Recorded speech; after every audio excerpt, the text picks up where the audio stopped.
Welcome to the Washington Monument. Plans for a national monument dedicated to George Washington started in 1783, when Congress proposed that a statue of George Washington on a horse be constructed in the Capitol building. This project failed due to the lack of funding, but in 1836, John Marshall, James Madison, and others formed the Washington National Monument Society. The society advertised for architectural designs to decide what the monument would look like. The winning architect was Robert Mills, whose design called for a flat-topped obelisk. On the 4th of July in 1848, the cornerstone was laid for the monument. Attending the ceremony was then Representative Abraham Lincoln, as well as President James K. Polk. Later, in 1854, the threat of a looming civil war stopped construction on the monument. During the hiatus between construction, the grounds surrounding the monument were used as a pasture for cattle, and the inside of the monument was used as a slaughterhouse. After the conclusion of the Civil War, the U.S. Army Corps of Engineers was commissioned to finish the monument. Due to the time that had passed, the same color stones that had originally been used were not available, so at the 150-foot level,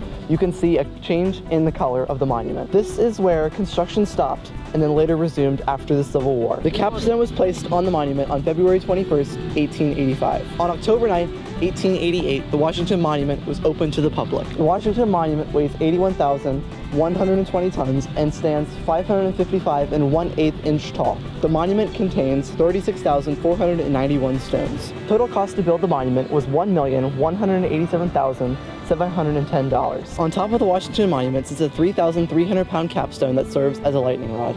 Inscribed on the first three faces is information about the monument, such as when the cornerstone was laid and information about the designer. Inscribed on the fourth face is the Latin phrase Laus Deo, which means praise be to God. At the time of filming, the Washington Monument is currently under construction due to an earthquake that hit in August 2011 that damaged stones on the monument. The National Park Service hopes that the monument will be open again in 2014. The Washington Monument is the world's tallest stone structure and the tallest structure in Washington, D.C., and by law, no structure can be taller in the city.